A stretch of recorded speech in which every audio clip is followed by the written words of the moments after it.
Hello, my name's Keith Rucker, and today we're working on the second part of a two-part series of videos I'm working on showing how I'm repairing this broken tooth on this gear over here. This goes to the J.A. Vance planer matcher that we're working on restoring at the Georgia Museum of Agriculture here in Tifton, Georgia. And in the first series, basically what we did is we came in here and we cut out the old broken tooth and put in a dovetailed slot. And the next step is actually to make the new tooth that will go in here that we're going to silver solder in place once everything gets done. To do that, I'm going to be working with this bar right here. This is actually a piece of a cast iron bar. It's actually extruded iron, I guess, rather than cast iron, but it's the same material that would be in cast iron. I chose to go with that material just because it matches what the material is in the gear that I have over here.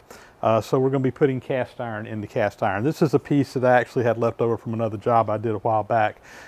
We could have made the tooth out of steel. I think that would have been fine, but I like the idea of going back with cast iron here in this particular situation. I don't know that it would have made that big of a difference, but since we have it, we're going to use it. So I have over here on a piece of paper, I've drawn out a plan of what I'm going to be doing. Just a little quick drawing, no fancy mechanical drawing, no draftsman here, just a little sketch that has some dimensions on there that I need to know.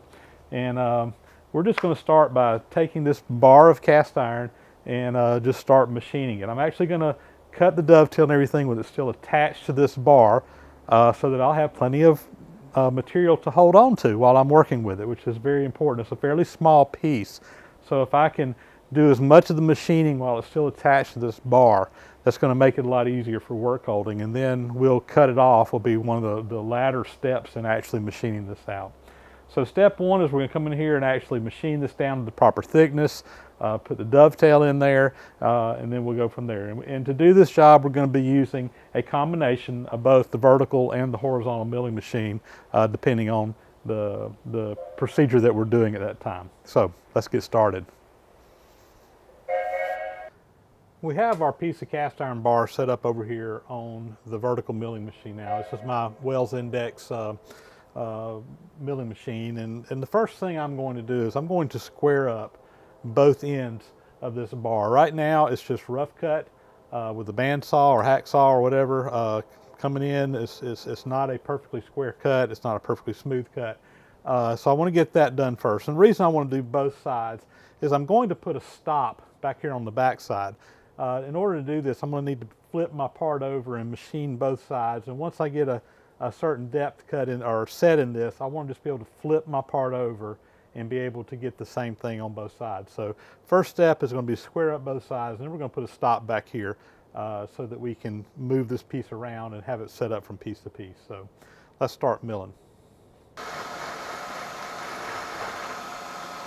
All right, we just touched off right there, and now I'm just going to bring it in a couple of thousandths of an inch. We'll make a pass and see if it cleans up. If not, we'll make another pass.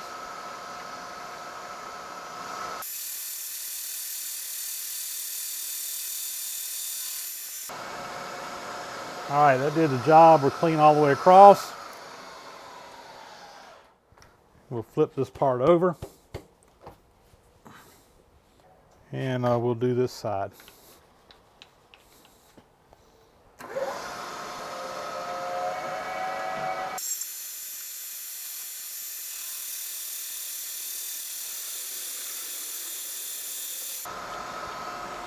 And that's cleaned up all the way across there. All right, I've got a angle plate. This is probably a little overkill for this job, but that's what I had sitting here handy right by the mill. So I just bolted this down to the table, and I've got that on there as a stop where I can just put this right up against there, clamp my table in place, and voila, I can index that and flip this part over and have it set up exactly the same and be repeatable on both sides. So we're just about ready to start milling here. Okay, first thing I want to do here is we need to get this a little bit thinner. This is supposed supposed to be 1 inch stock. It's actually about an 1/8 of an inch oversize. And what I need to do is I need to get the thickness of this down to 3/4 of an inch. The dovetail slot that I have cut in the other piece is 3/4 of an inch at its thickest point. So first thing we're going to do is just take some off of each side of this piece of material to get a piece that is 3/4 of an inch thick. And we're going to actually do that down to probably just a little over an inch deep in here, just so we have enough material to work with. The whole tooth is from the bottom of the dovetail to the top of the tooth is just a little over or a little less than an inch, so we only need about an inch to work with. So I'll probably mill that out just a little over an inch just to make sure we have plenty of room and we can cut it off later. We're just going to touch off here and get a 0 to start with on cutting this thickness out. All right, I'm barely touching right there. So we're going to call that 0. I'm going to feed this down about 260 thousandths, which is what I've calculated I need to take off of this one side. Actually, I think I'm going to start with just about 100 thousandths cut, and we'll go from there. See how this cuts in this cast iron. So I've set my dial to 0 on my Z-axis here on the up and down on the knee, and I'm just going to go off of that, and we're going to raise it up 100 thousandths. So that should be 100 thousandths right there, and cut across this. Let's see how this cuts. I like machining cast iron. To me, it just machines better than steel. A lot of people disagree with me, but from a machining standpoint, I really like working with cast iron. I don't have an auto feed going in this axis, so I'm just having to dial this in by hand. And I'm not using any cutting fluid on cast iron. I guess I could, but generally cast iron cuts well enough, you don't really need a lot of cutting fluid on it. Seems like it just makes a mess.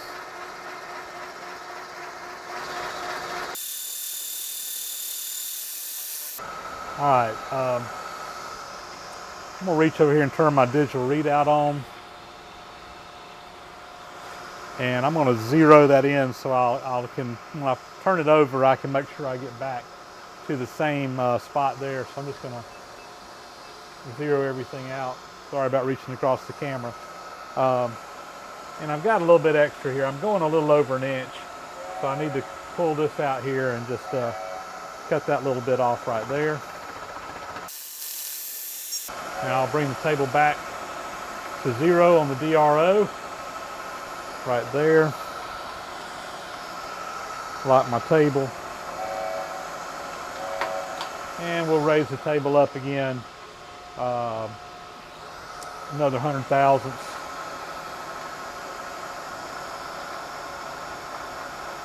So now we're at 200 total, and I need to go about 260.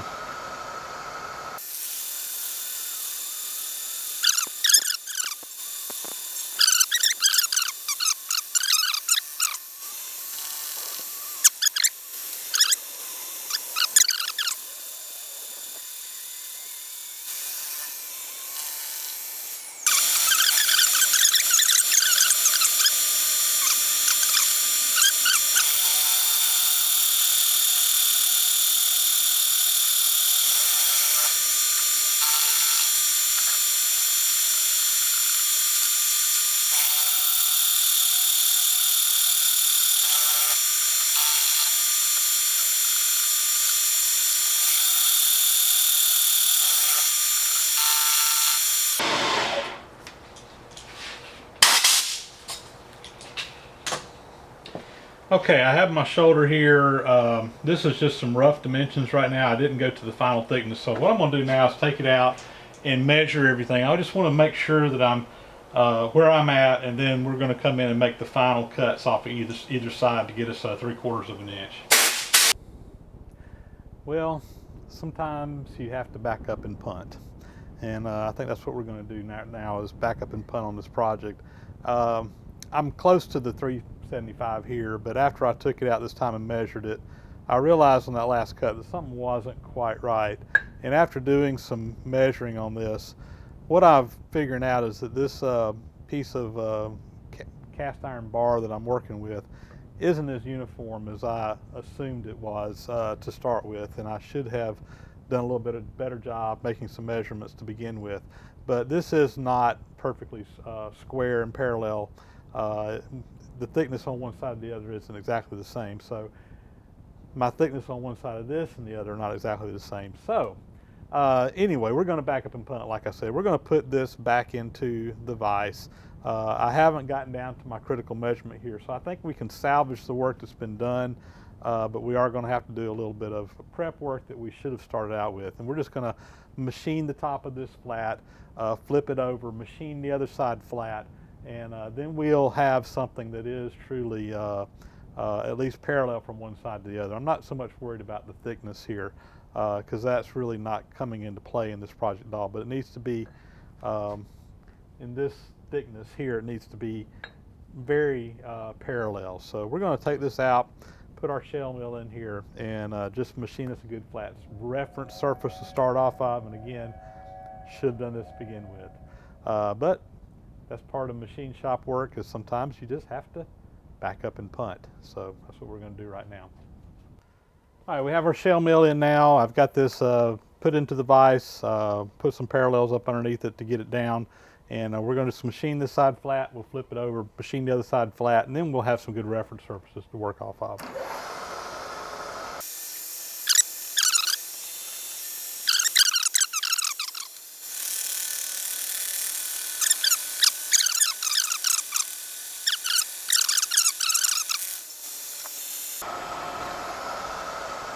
Go up by another 5 thousandths. I think that'll be enough to do the job. Turn the auto feed on. We'll cut back across that again.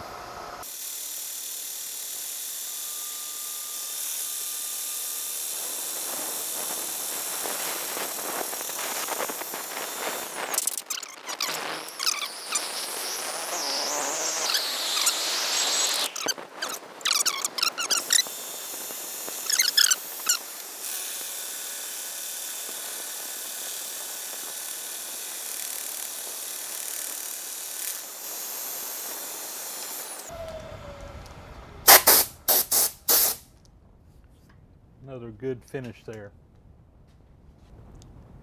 I wanted to bring you in close here so you could see the finish on this. And this is a good example to show. I've got this machine trimmed in very nice. When I say trimmed in, I mean that the head is perfectly perpendicular to the table. If it's tilted one side or the other on a wide cutter like this, which is about a 4 or 5 inch diameter, one side will cut deeper than the other. But when you look across this, you can see a crosshatch finish on there. And what that tells me is that when that tooth is coming around, it's actually taking just ever so slightly of a cut on both sides of the cutter, which again tells me that my cutter is trimmed in real nice, or the head is trimmed in real nice.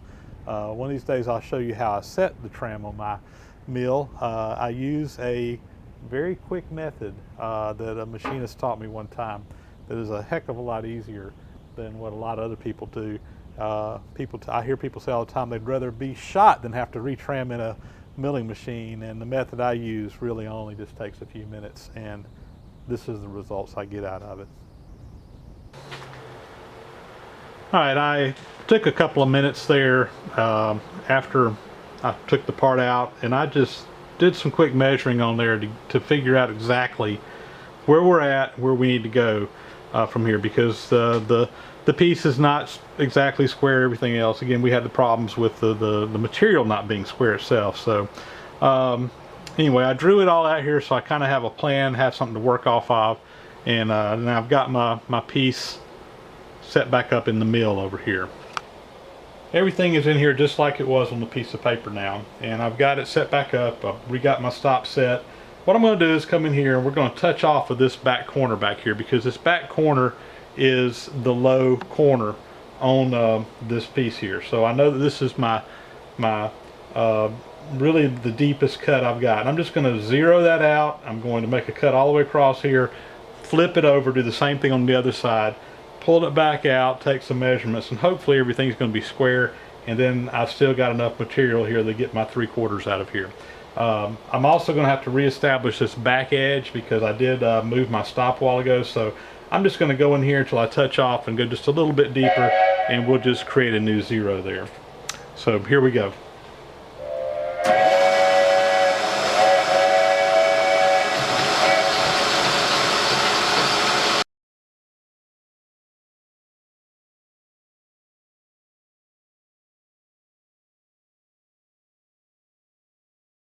That off, and we'll flip the part over, machine everything the same on the other side, and then pull it out. We'll take some measurements. So now I'm working on the B side.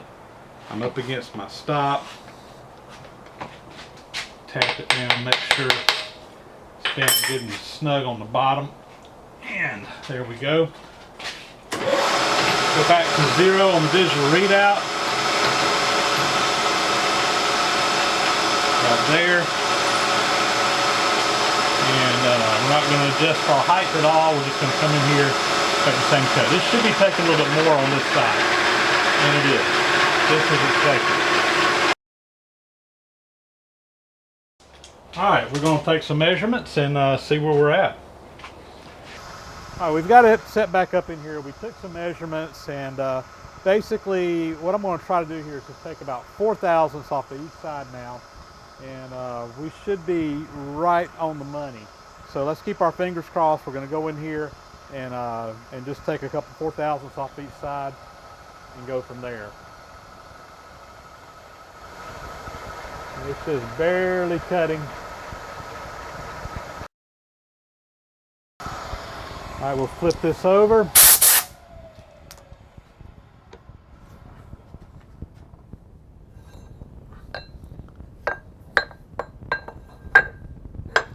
Go against our stop.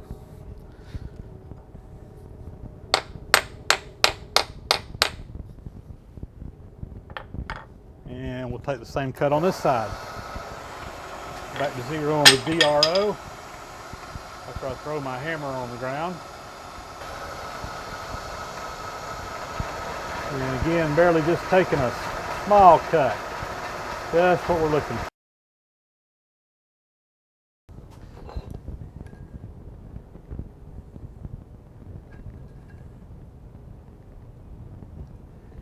All right, we're about a 1/2 thousandth over on that side.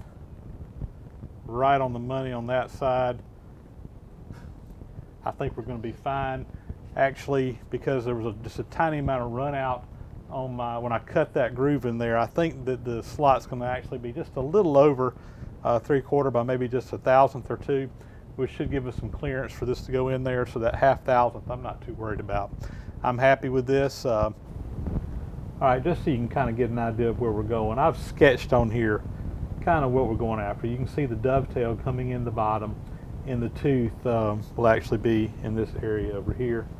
So next step though is going to be able to actually cut down a little bit deeper on each side to get this thickness in here. Is that the focus? Yeah. Get this thickness in here, and then we'll come back and cut the dovetail in a later step. But first I want to get this down. That needs to be at 500 thousandths total thickness. Okay, I've got a 1/2 inch end mill set up in here now, and what we're going to do is come in here and cut a step out. I know that I want this thickness in here to be a little over 1/2 inch. In fact, 0.5005 or 505, 5 thousandths over 1/2 inch, based on the measurement that's on the gear that I'm going to be fitting that into. And I want that shoulder to come over to 261 thousandths from the edge. So I'm just going to cut a notch out in here, and then that'll leave the area in here that I need to come in and cut out with the dovetail. And I'll go ahead and get this to the proper thickness in here. I've already got my end mill touched off of 0 here, touched off 0 to the back, So now I'm ready to dial in my depth. I know I need to take out a total of 122 thousandths. I'm going to start by just going 100 thousandths on each side. We'll get a measurement and take the final cut from there. So here we go.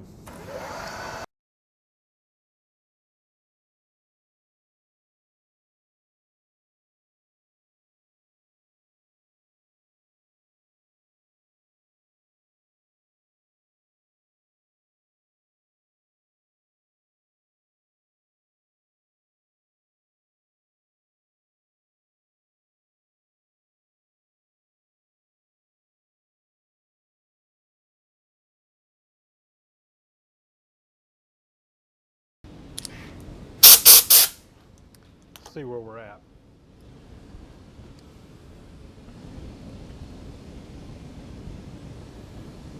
We have taken the part here and mounted it on the horizontal mill. We moved from the vertical mill to the horizontal mill just because I need for this angle to be in here, and it's going to be really difficult to do this on the horizontal mill without standing this piece up on the end. So going to the horizontal mill is going to make this easier. We're going to use the same setup we used before with this extended arbor. Really not necessary. I could just chuck it in there, but if you remember, I had just a little bit of run out with this cutter here, and that's what we milled the other side with. So my plan here is if I mill this with the same cutter, hopefully if there's any slight change in angle, it'll equal out and be the same. So anyway, we've got the vise mounted on here perpendicular to the table, and we're pretty much ready to go. What I'm going to do is come in here, we'll turn this on. I'm going to let this touch off back here in the back, because we're actually going to notch out back here a little bit deeper than what it is right now.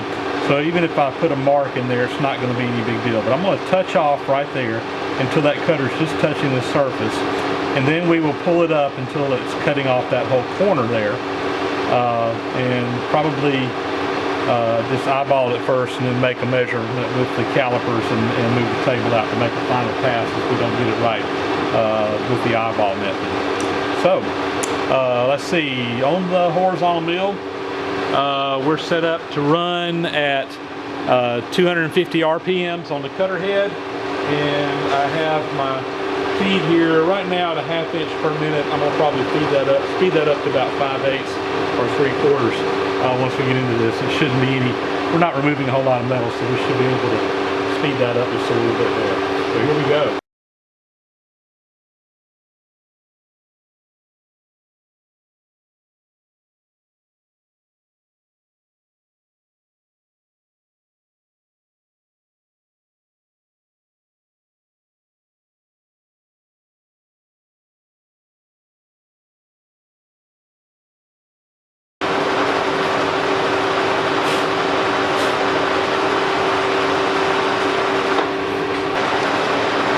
Okay, I have flipped the part over now, and we're just going to basically repeat the same process.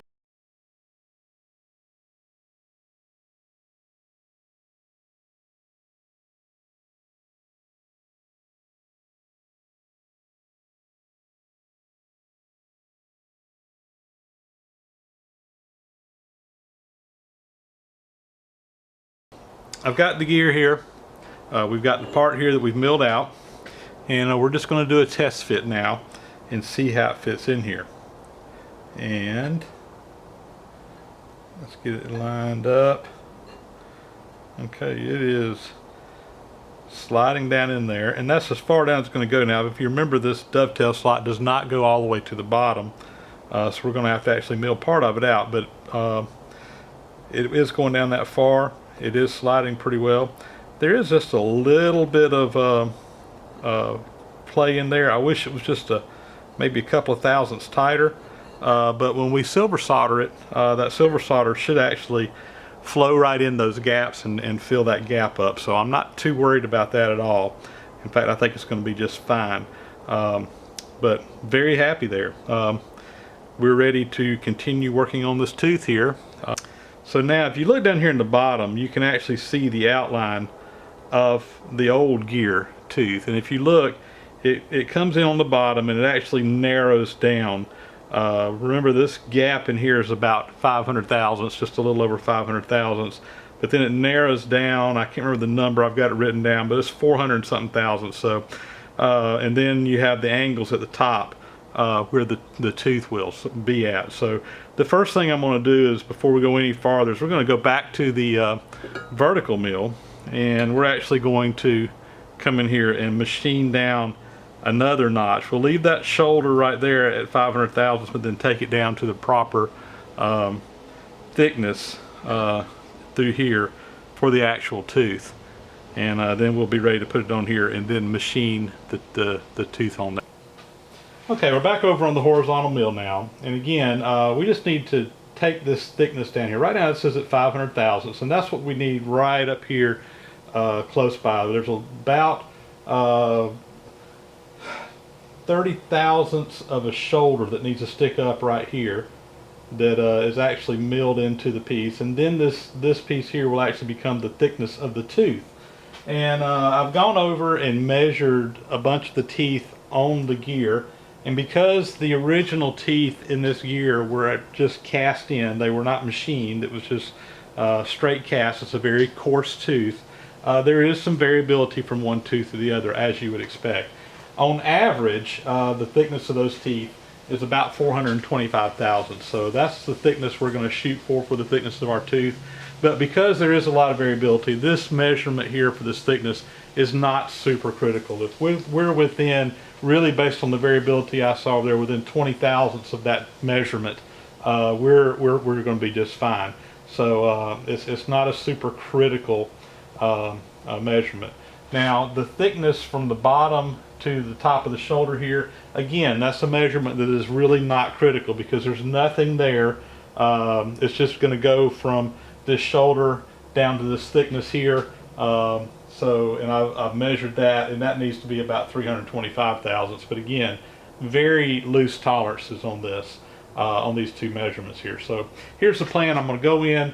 We're going to touch off. I need to raise my table up to get to that thickness about 37 thousandths and remove that from each side. So we'll take 37 thousandths from one side, flip the part over, take 37 thousandths from the other side, and we should be pretty close enough. At the same time, I'm going to measure this shoulder here. I'll zero that in on the dial indicator, or on the digital readout, excuse me. And again, that measurement's not super critical. So anyway, here we go.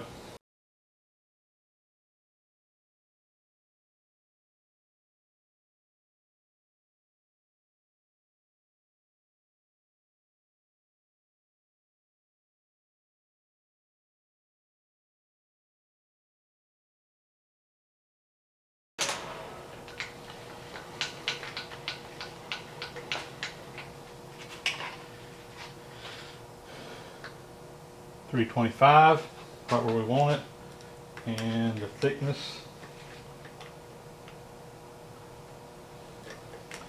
Again, this measurement is not super critical.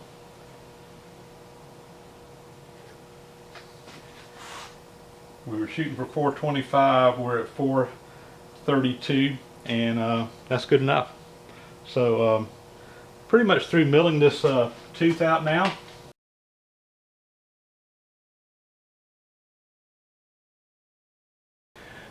I said I was through milling, but I forgot about one thing. If you remember, the dovetail slot that's cut in the gear was not able to go clear through the bottom because we did have a bottom in the hole, and anyway, we just couldn't go beyond a certain point.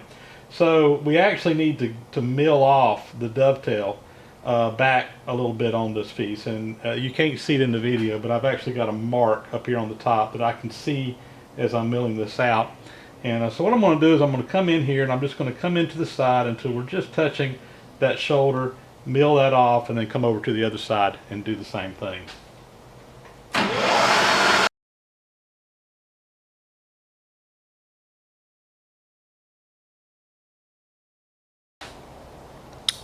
Okay, we took the gear tooth blank here that we've cut out and have ready to go, and I took it over to the grinder, and I just ground a kind of a round spot on the bottom to match the profile that's inside of that tooth, because again, the cutter didn't go all the way to the bottom. It's kind of circular in shape down there. This should be good for us to be able to get it in there. It is a little bit tight. It goes almost to the bottom and then it starts tightening up, but I feel certain that I can take a hammer. It's still got maybe a 1/16 of an inch and tap it in place, and it's going to tighten right in there. The bottom down there actually thickens just a little bit, so I feel pretty good that I can just tap that in. Well, I've got the tooth silver soldered in on the gear now, and right here, and everything is ready to go. I want to apologize. We had the camera set up during the soldering job over there, but unfortunately in the middle of it, of course, my card ran out of memory and I didn't catch it until we were through soldering, so we missed most of that action, or pretty much all that action, on camera. And again, I apologize for that. But the bottom line is we do have this tooth now firmly attached to the gear housing. So the next step here is we're going to go ahead and put this on the lathe and just turn this to the correct shape. Everything's a little bit oversized, so we have plenty of material to work with.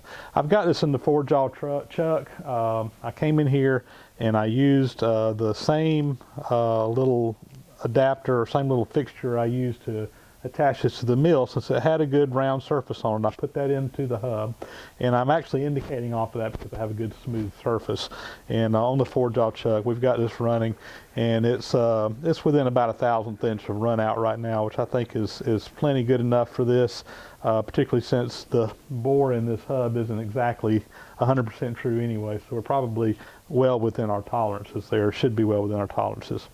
I will also point out that when we got through soldering, I took this whole gear out to the blasting cabinet and bead blasted everything just to clean it up. And when I got to looking at the gear after I had everything good and cleaned up, I realized that in one of the spokes right here, there was just a hairline crack.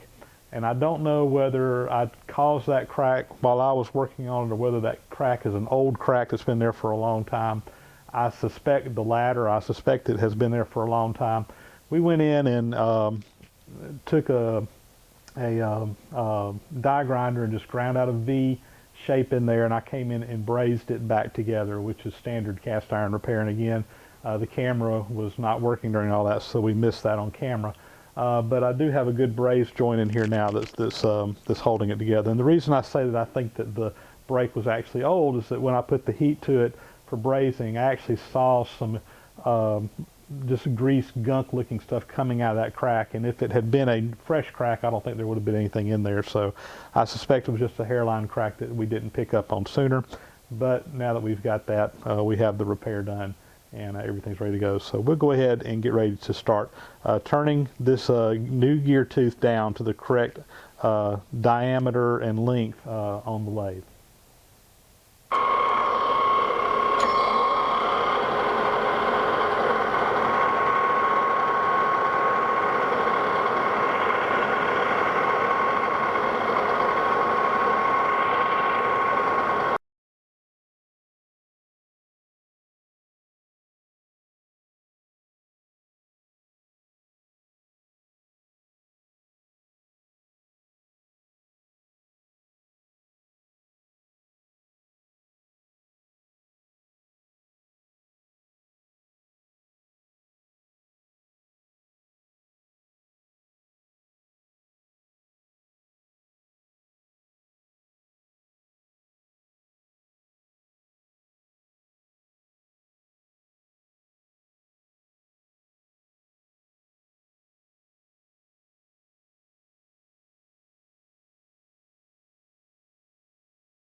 We've got the gear over here now mounted back onto the horizontal mill to get ready to cut the tooth profile. But I wanted to show you where we're at. You can see it's coming along very nicely. We have the tooth now cut to the same diameter as the other ones, and it's also been faced off on the end. They even tried to get that same profile as the hub in there. And we got a nice fit in there. Everything looks good. I did want to just kind of show you what the tooth looks like right now. The next step is we need to actually mill the two edges. If you see, it's really not a curve. It's just a straight on each side. So we're going to just put it back in the mill here, and using an end mill in the same setup that we've been using, we're just going to put this same slope onto our new tooth right here, and we should have this part of the job completed. We are ready to start milling this tooth out. I've got it set up on the milling machine here with the proper angle, which we just use some of the other teeth on the gear to set that angle up. And now we're just going to feed down and cut that side angle on it as we go down. So we should be ready to go.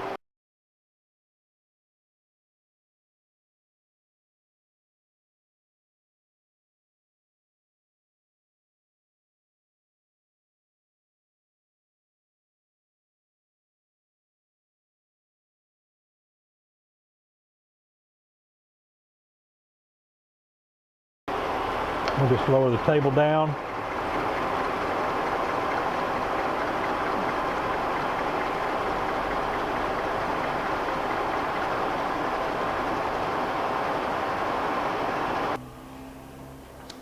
The first side looks like it went real well. We've got the second tooth angle set up here again. We just went in and used the other teeth on here as a guide and just turned the gear so that the tooth was in the right position once we got the angle set. And we're now ready to start cutting the second bevel on this tooth.